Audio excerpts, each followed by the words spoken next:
Hello everyone, मैं शगुफ्ता और आज हम पढ़ रहे हैं बाल विकास की हमारी जो ये 300 प्रश्नों की सीरीज़ चल रही है उसका आज 9th यानी 9वां वीडियो है और इससे पहले 8 वीडियो अपलोड हो चुके हैं। हमारी जो ये 300 प्रश्नों की सीरीज़ चल रही है इसमें जो वीडियो आपने पहले देखे हैं, पहले जो अपलोड हो चुके हैं वीडियो, उनसे आज वाला वीडियो बिल्कुल अलग हट के है। बाल विकास, उसमें भी आपने देखा बाल विकास से रिलेटेड ही क्वेश्चन थे और आज के वीडियो में भी हैं, लेकिन बिल्कुल आज के वीडियो के क्वेश्चन बिल्कुल उनसे अलग हटकर हैं। पिछले वीडियो में जो 8 वीडियो इसमें आपने अवस्थाएं, विकास, उनके सिद्धांत हैं, इससे रिलेटेड जो क्वेश्चन थे वो देखे थे और आज जो है थोड़ा अलग टॉपिक होगा। हमारी 300 प्रश्नों की जो ये सीरीज़ है इसमें से अगर कहा जाए कोई 1-2 प्रश्न अलग निकाल लिए जाएं तो ऐसा नहीं हो सकता। 300 प्रश्नों की जो ये सीरीज़ है उसमें एक एक क्वेश्चन बहुत ज़्यादा इम्पॉर्टेंट है, कोई भी क्वेश्चन नहीं हटाया जा सकता। और 300 प्रश्नों की अगर आपने ये पूरी सीरीज़ देख ली और समझ ली तो आपको अपने एग्ज़ाम्स में बहुत हेल्प मिलेगी और आपको अपने एग्ज़ाम्स में वहाँ से क्वेश्चन ज़रूर देखने को मिलेंगे, क्योंकि वहाँ से क्वेश्चन बहुत ज़्यादा बार जो हैं रिपीटेड भी हुए हैं और आगे आने की संभावना भी है। कुछ रिपीटेड क्वेश्चन नहीं भी हैं लेकिन वो बहुत ज़्यादा इम्पॉर्टेंट है तो आगे आ सकते हैं, इसलिए पूरी सीरीज़ को आपको ज़रूर देखना है और समझना भी है। बाल विकास जो है, CDP जो है, इसको समझने का है, बिल्कुल इसको अपने मन को स्थिर रख के, शांत रख के इसको पढ़ना है, इसके क्वेश्चन को समझना है। एक बार में नहीं समझ में आया दूसरा बार पढ़िए, लेकिन इसको शांत मन से बिल्कुल ही पढ़ा जा सकता है। तो चलिए वीडियो को स्टार्ट करते हैं, लेकिन स्किप ना करें बिल्कुल भी, क्योंकि सभी क्वेश्चन बहुत ज़्यादा इम्पॉर्टेंट है। इससे पहले हमारे चैनल पर नए हैं तो चैनल को सब्सक्राइब ज़रूर कर दीजिए, साथ ही बेल आइकन को प्रेस कर दीजिए। तो चलिए वीडियो स्टार्ट करते हैं। हमारा जो ये पहला क्वेश्चन है वो है, बालक अपने माता पिता के विशिष्ट गुणों के बजाय सामान्य गुणों को ग्रहण करता है, यह कथन वंश क्रम के किस सिद्धांत पर आधारित है? कोई भी बालक अपने माता पिता के विशिष्ट गुणों के बजाय सामान्य गुणों को ग्रहण करता है, यह कथन वंश क्रम के किस सिद्धांत पर आधारित है? प्रत्यागमन का सिद्धांत, विभिन्नता का सिद्धांत, प्रभावित एवं वियोग का सिद्धांत या फिर अर्जित गुणों के स्थानांतरण का सिद्धांत? कौन सा होगा इसका सही आंसर? इसका सही आंसर होगा प्रत्यागमन का सिद्धांत। प्रत्यागमन का सिद्धांत क्या होता है?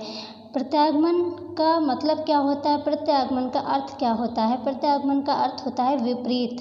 ठीक है, विपरीत गुण अगर माता पिता से किसी बच्चे में विपरीत गुण आ रहे हैं तो वो नियम प्रत्यागमन का होता है, यानी प्रत्यागमन का सिद्धांत होता है।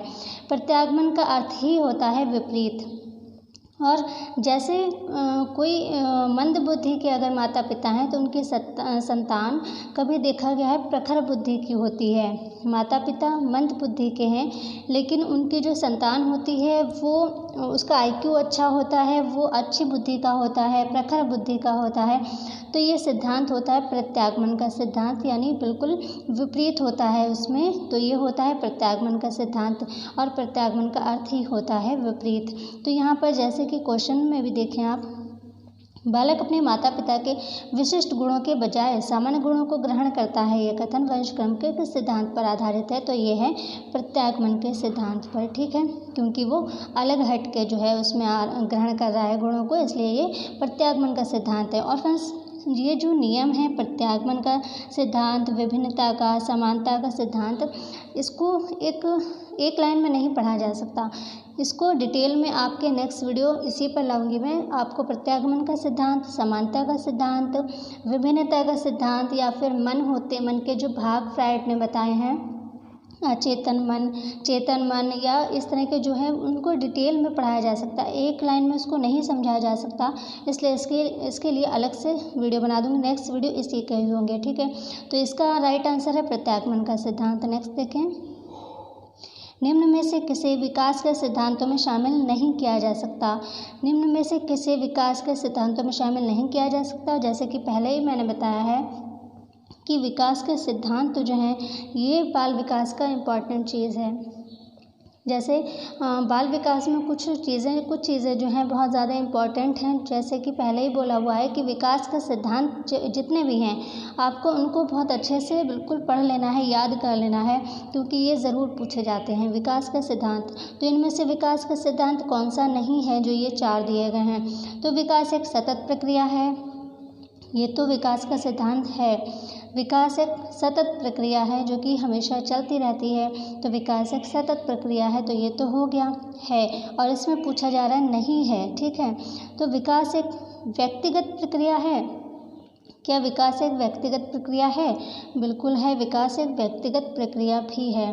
कैसे है वो सब आप विकास का सिद्धांत जो पढ़े हैं आपने, आगे जो और भी पढ़ेंगे तो उनमें आपका सारी चीज़ें क्लियर हो जाएंगी। फिर देखें, विकास भी केंद्रीकृत रूप में होता है और विकास एक जीवन पर्यंत चलने वाली प्रक्रिया है। तो इसमें देखें यहाँ पे ए भी, ये वाला जो है ये भी है, और बी ये भी है, और डी विकास जीवन पर्यंत चलने वाली प्रक्रिया है। ये सतत प्रक्रिया है और जीवन पर्यंत चलती है। तो ये 3 हो गए, और ये सी ऑप्शन जो है आपका ये नहीं है। विकास एक विकेंद्रीकृत रूप में होता है, विकेंद्रीकृत रूप में विकास होता है, ये गलत है और ये कोई सिद्धांत नहीं है, इसलिए इसका सी ऑप्शन सही हो जाएगा। विकास के सिद्धांतों में किससे शामिल नहीं किया गया है? विकास का विकेंद्रीकरण, यानी विकास जो है विकेंद्रीकृत रूप में नहीं होता है, और ये जो है गलत है, ठीक है। तो बाकी 3 सिद्धांत हैं। नेक्स्ट देखें, मानव विकास को प्रभावित करने वाला तत्व है। मानव विकास को प्रभावित करने वाले कौन कौन से तत्व हैं? वातावरण, वंशानुक्रम, प्रकृति व संवरण या उपयुक्त सभी। तो मानव विकास को प्रभावित करने वाले कारक आपने पढ़े हैं। तो मानव विकास को प्रभावित करने वाले कारक वातावरण भी है, वंशानुक्रम भी है, प्रकृति व संवरण भी है। इसका मतलब इसका राइट आंसर होगा उपयुक्त सभी। इसका सही आंसर होगा उपयुक्त सभी, क्योंकि मानव विकास को प्रभावित करने वाले ये सभी कारक हैं, ABC जो हैं, ये तीनों कारक ही मानव विकास को प्रभावित करते हैं। नेक्स्ट देखें, मानव में परिवर्तन की श्रृंखला कहलाती है। मानव में परिवर्तन की श्रृंखला कहलाती है। बहुत ही सिंपल क्वेश्चन है लेकिन बहुत ज़्यादा इम्पॉर्टेंट है। मानव में जो परिवर्तन की श्रृंखला है उसको क्या कहते हैं? वृद्धि कहते हैं, विकास कहते हैं, परिपक्वता कहते हैं, या सभी। तो मानव में जो परिवर्तन होता है उसकी श्रृंखला को विकास कहते हैं। इम्पॉर्टेंट क्वेश्चन है ये, बिल्कुल देखने में सिंपल क्वेश्चन लग सकते हैं लेकिन बहुत ज़्यादा इम्पॉर्टेंट है। तो इसको विकास कहते हैं, ठीक है। मानव में परिवर्तन की श्रृंखला को क्या कहते हैं? विकास कहते हैं। नेक्स्ट देखें, व्यक्ति के जीवन में एक निश्चित समय में परिवर्तन को क्या कहते हैं? व्यक्ति के जीवन में एक निश्चित समय में जो परिवर्तन होता है उसे क्या कहते हैं? विकास, वृद्धि, या दोनों, या कोई नहीं? क्या होगा? विकास, वृद्धि, दोनों, या कोई नहीं? तो यह होगा वृद्धि, क्योंकि जो निश्चित समय तक होती है क्या होती है? वृद्धि। व्यक्ति के जीवन में एक निश्चित समय में परिवर्तन को क्या कहते हैं? वृद्धि कहते हैं। और विकास वाला अभी आपने देखा ऊपर, मानव में परिवर्तन की श्रृंखला जो है वो क्या होती है? विकास। मानव में परिवर्तन की श्रृंखला को विकास कहते हैं, और व्यक्ति के जीवन में एक निश्चित समय में परिवर्तन को क्या कहते हैं? वृद्धि कहते हैं। नेक्स्ट देखें, विकास व्यक्ति के जीवन के किस पक्ष को दर्शाता है? इम्पॉर्टेंट है ये भी। विकास व्यक्ति के जीवन के किस पक्ष को दर्शाता है? शारीरिक पक्ष, कार्यात्मक पक्ष, संरचनात्मक पक्ष, या ए और बी? कौन सा है जो व्यक्ति के जीवन को दर्शाता है? तो वो है ए और बी दोनों, यानी कि शारीरिक पक्ष भी और कार्यात्मक पक्ष भी, ठीक है। व्यक्ति जो विकास है वो व्यक्ति के जीवन के किस पक्ष को दर्शाता है? शारीरिक पक्ष को भी दर्शाता है और कार्यात्मक पक्ष को भी दर्शाता है, इसलिए इसका सही आंसर क्या होगा? ए और बी दोनों।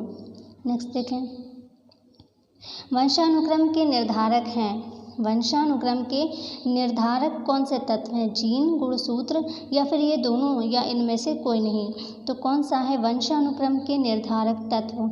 या वंशानुक्रम के निर्धारक तत्व जो होते हैं वो जीन होते हैं, समझ लें। और ये इम्पॉर्टेंट भी है, वंशानुक्रम के निर्धारक जो होते हैं वो जीन होते हैं, और जीन DNA का वो छोटा खंड होता है जिसमें आनुवांशिक बीज निहित रहता है, जीन कहलाता है।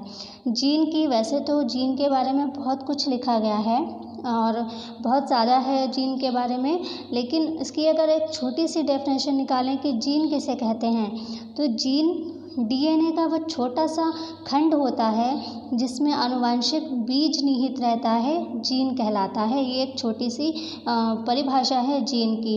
वैसे बहुत कुछ है जीन के बारे में, लेकिन जीन की एक छोटी सी यही एक सटीक परिभाषा है, ठीक है। वंशानुक्रम के निर्धारक हैं जीन। नेक्स्ट देखें, पैतृक गुणों के निर्धारक हैं। पैतृक गुणों के निर्धारक कौन है? जीन, गुणसूत्र या फिर ये दोनों या कोई नहीं? तो पैतृक गुणों के निर्धारक भी जीन ही होते हैं। ठीक है, पैतृक गुणों के निर्धारक भी कौन होते हैं? जीन ही होते हैं, यानी दोनों का आंसर जीन ही होगा। ठीक है, पैतृक गुणों के निर्धारक भी जीन होते हैं। नेक्स्ट देखें, बीज कोश की निरंतरता का नियम किसने प्रतिपादित किया? लेमार्क ने, बीजमैन ने, फ्रायड ने या वाटसन ने? किसने किया है बीज कोश की निरंतरता का नियम? किसने प्रतिपादित किया? और ये बीज कोश की निरंतरता का नियम बहुत इम्पॉर्टेंट है, क्योंकि नेक्स्ट वीडियो में आप सभी नियम पढ़ेंगे। समानता का नियम, प्रत्यागमन का नियम, भिन्नता का नियम, बीज कोश की निरंतरता का नियम, इसी तरह से बहुत सारे नियम उसमें हैं, आप नेक्स्ट वीडियो में देखेंगे। तो बीज कोश की निरंतरता का नियम किसने प्रतिपादित किया है? ये किया है बीजमैन ने। किसने किया है? बीजमैन ने किया है। बीज कोश की, यहाँ से आप ध्यान भी रख सकते हैं, बीज कोश और बीजमैन, तो इनके नाम से ही ये मिलता हुआ है। तो बीज कोश की निरंतरता का नियम किसने प्रतिपादित किया? बीजमैन ने किया। नेक्स्ट, किस नियम के अनुसार संतान को शारीरिक मानसिक योग्यता उसके माता पिता से मिलती है? शारीरिक नियम, समानता का नियम, सामाजिक नियम या इनमें से कोई नहीं? तो कौन सा होगा? किस नियम के अनुसार संतान को शारीरिक और मानसिक योग्यता उसके माता पिता से मिलती है? ये है समानता का नियम। समानता का नियम, जैसे कि नाम से पता चल रहा है, समान बिल्कुल समान चीज़ें आएँ, समान गुण आएँ तो समझ लीजिए समानता का नियम है। और इसमें कहा भी यही जा रहा है क्वेश्चन में, किस नियम के अनुसार संतान को शारीरिक मानसिक योग्यता उसके माता पिता से मिलती है? तो समानता का नियम है ये। और समानता का नियम किसने दिया है? सोरेनसन ने दिया है। सोरेनसन ने इसकी व्याख्या की है और उन्होंने दिया है ये समानता का नियम, लेकिन इसको अपूर्ण माना गया, यानी गलत माना गया। ठीक है, समानता का नियम गलत माना गया है, अपूर्ण माना गया है। क्यों? जैसे कि अभी आपने ऊपर प्रत्यागमन का नियम पढ़ा। प्रत्यागमन का मतलब ये होता है विपरीत गुण आना। ठीक है, और यहाँ पर सोरेनसन ने ये कहा कि समान नियम आते हैं, समान गुण आते हैं बच्चे में। ठीक है, संतान में समान गुण आते हैं, जो कि गलत है, अपूर्ण है। इसको अपूर्ण सिद्ध कर दिया गया था, इस नियम को। जो ये समानता का नियम है इसको अपूर्ण सिद्ध कर दिया गया था, क्योंकि इनका ये मानना था सोरेनसन का कि जैसे माता पिता होंगे वैसी ही उनकी संतान होगी।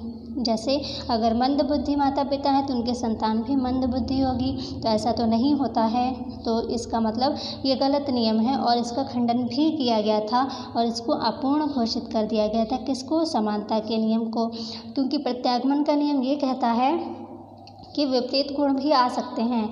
जैसे माता पिता अगर मंद बुद्धि के हैं तो उनकी संतान सही हो सकती है, उसकी बुद्धि जो है सही हो सकती है, प्रखर बुद्धि का हो सकता है वो। तो ये प्रत्यागमन का नियम कहता है और ऐसा होता भी है। तो इसलिए समानता का नियम जो है अपूर्ण है और गलत है, लेकिन पढ़ना तो है, इसलिए समानता का नियम पढ़ना पड़ेगा। क्योंकि अगर कोई क्वेश्चन आता है तो आपको पता होना चाहिए समानता का नियम क्या होता है। समानता के नियम में ये है कि जैसे माता पिता होंगे उनके संतान भी बिल्कुल वैसे ही होगी, वही गुण, समान गुण ही आएंगे। तो ये कहता है समानता का नियम, और ये किसने दिया? सोरेनसन ने दिया, ये भी ध्यान रखें। नेक्स्ट, किस नियम के अनुसार बालक अपने माता पिता के विशिष्ट गुणों को ग्रहण करते हैं? किस नियम के अनुसार बालक अपने माता पिता के विशिष्ट गुणों को ग्रहण करते हैं? ऊपर जैसे कि अभी पढ़ा है, विशिष्ट गुणों को मतलब यहाँ पर विपरीत गुणों से भी है। किस नियम के अनुसार बालक अपने माता पिता के विशिष्ट गुणों को ग्रहण करते हैं या माता पिता से विशिष्ट गुणों को ग्रहण करते हैं? यहाँ पर से होना चाहिए, यानी कि यहाँ पर विपरीत की बात पूछी जा रही है कि किस नियम के अनुसार बालक अपने माता पिता के विपरीत गुणों को ग्रहण करते हैं। वो है प्रत्यागमन का नियम। ठीक है, प्रत्यागमन के नियम में ही विपरीत गुण आते हैं और प्रत्यागमन का अर्थ ही होता है विपरीत। नेक्स्ट, बुद्धि की श्रेष्ठता का कारण प्रजाति है, उक्त कथन किसका है? बुद्धि की श्रेष्ठता का कारण प्रजाति है, उक्त कथन किसका है? एरिक्सन का, क्लीनबर्ग का, लेमार्क का या पियर्सन का? किसका है ये है क्लीनबर्ग का। बुद्धि की श्रेष्ठता का कारण प्रजाति है और ये कथन किसका है? क्लीनबर्ग का कथन है ये कि बुद्धि की श्रेष्ठता का कारण प्रजाति है। नेक्स्ट, वंशानुक्रम व वातावरण में क्या संबंध है? पूरक, सहायक, सहयोगी या उपयुक्त सभी? ये तो बहुत सिंपल सा क्वेश्चन है और जो आपने कारक पढ़े हैं उनमें आपने सब पढ़ा है तो आप समझ पाएंगे इसका आंसर। तो इसका आंसर होगा सभी, क्योंकि पूरक भी होते हैं, ये सहायक भी होते हैं और सहयोगी भी होते हैं। इसका मतलब है उपयुक्त सभी आंसर इसका सही होगा। वंशानुक्रम व वातावरण में आपस में सहसंबंध भी हो सकता है, पूरक भी हो सकता है और सहयोगी भी हो सकता है, यानी उपयुक्त सभी होंगे इसमें। बहुत ही सिंपल है लेकिन इम्पॉर्टेंट है। नेक्स्ट देखें, फ्रायड ने मन का कौन सा स्तर नहीं बताया है? फ्रायड ने मन के 3 स्तर बताए हैं और कौन सा है जो नहीं बताया है आपको वो बताना है। चेतन, पूर्व चेतन, अचेतन या फिर सचेतन। यहाँ पर देखें, चेतन और पूर्व चेतन जो होता है उसको अर्ध चेतन भी कहते हैं। आपको ये भी ध्यान रखना हो सकता है एग्ज़ाम्स में पूर्व चेतन ना देकर अर्ध चेतन दे दें तो आप फिर ये कहेंगे कि अर्ध चेतन तो हमने पढ़ा नहीं, इसका मतलब अर्ध चेतन नहीं बताया होगा फ्रायड ने। इसलिए आप जो है जितने भी उसके उपनाम होते हैं वो सब आप पढ़ें, ठीक है। पूर्व चेतन को अर्ध चेतन भी कहते हैं और जो अचेतन है इसको अवचेतन भी कहते हैं। कहीं अचेतन लिखा होता है, कहीं अवचेतन लिखा होता है, एक ही बात है। तो पूर्व चेतन को अर्धचेतन लिखते हैं कहीं पर और अचेतन को कहीं अवचेतन भी लिखते हैं। तो आप बताएं कि फ्रायड ने मन का कौन सा स्तर नहीं बताया है? वो बताया है सचेतन। सचेतन नहीं बताया है इन्होंने चेतन बताया है, पूर्व चेतन और अचेतन, ये 3 बताए हैं। चेतन, पूर्व चेतन और अचेतन 3 स्तर बताए हैं, सचेतन नहीं बताया है। सचेतन होता है लेकिन वो इन्होंने जो भाग डिवाइड किए हैं उसमें सचेतन नहीं है, उसमें चेतन, अर्धचेतन और अचेतन ये 3 ही बताए हैं फ्रायड ने। लेकिन सचेतन एक शब्द है लेकिन वो इनके जो भाग हैं 3 उसमें जो इनके मेन भाग हैं उसमें नहीं आता है सचेतन, ठीक है। तो इसका आंसर हो जाएगा सचेतन, यानी सचेतन नहीं है। नेक्स्ट देखें, दमित विचार, भावनाएं, अनुभव मन के किस भाग में होते हैं? ये तीनों यहाँ पर लिखे हैं। एग्जाम्स में हो सकता है आपसे कोई एक चीज़ पूछ लें, हो सकता है भावनाएं पूछें, भावनाएं मन के किस भाग में होती हैं, या अनुभव जो है वो मन के किस भाग में होते हैं। तो इस तरह से अलग अलग भी पूछ सकते हैं। तो बताइए, दमित विचार, भावनाएं, अनुभव मन के किस भाग में होते हैं? चेतन में, अचेतन में, पूर्व चेतन में या इनमें से किसी में नहीं?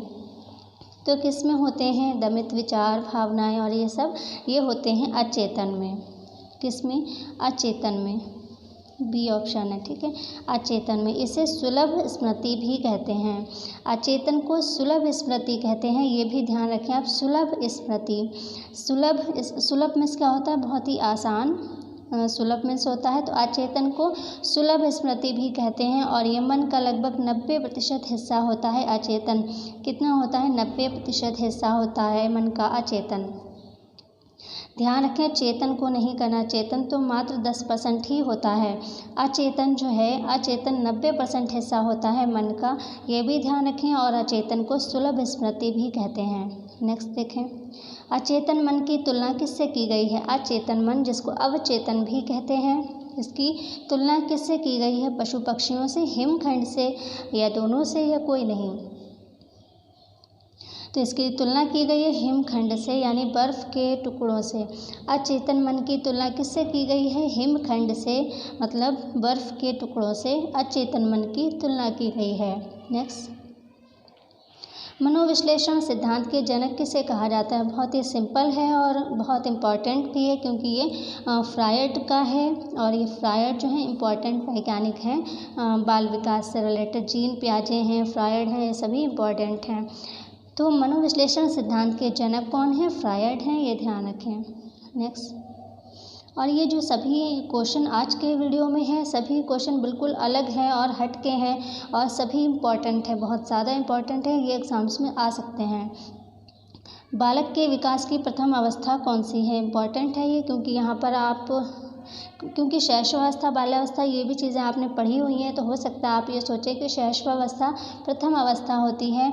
लेकिन अगर ऑप्शन में शैशवावस्था, बाल्यावस्था, इस तरह की अवस्थाएं नहीं दी हैं और ये वाली अवस्थाएं दी हैं, तब आप बताइए कि कौन सी अवस्था पहली अवस्था होती है या प्रथम अवस्था होती है? सुप्तावस्था, मुखी अवस्था, या उत्तरलैंगिक अवस्था, या कोई नहीं? तो इसका कौन सा होगा? बालक के विकास की प्रथम अवस्था होती है मुखीय अवस्था। मुखीय जो मुख की अवस्था इसको कहना चाहिए मुखीय अवस्था, यानी मुख की अवस्था जो है ये प्रथम अवस्था कहलाती है। और इसमें जो व्यवहार होता है बच्चे का, प्रमुख व्यवहार, वैसे तो बहुत सारे व्यवहार होते हैं लेकिन प्रमुख व्यवहार क्या होता है? अंगूठा चूसना। ठीक है, मुख्य व्यवहार में क्या आता है? अंगूठा चूसना। ध्यान रखें। नेक्स्ट देखें, उत्तर लैंगिक अवस्था की अवधि कब तक होती है? उत्तर लैंगिक अवस्था की अवधि होती है 3 से 5 वर्ष तक। ये ध्यान रखें, उत्तर लैंगिक अवस्था की अवधि 3 से 5 वर्ष होती है।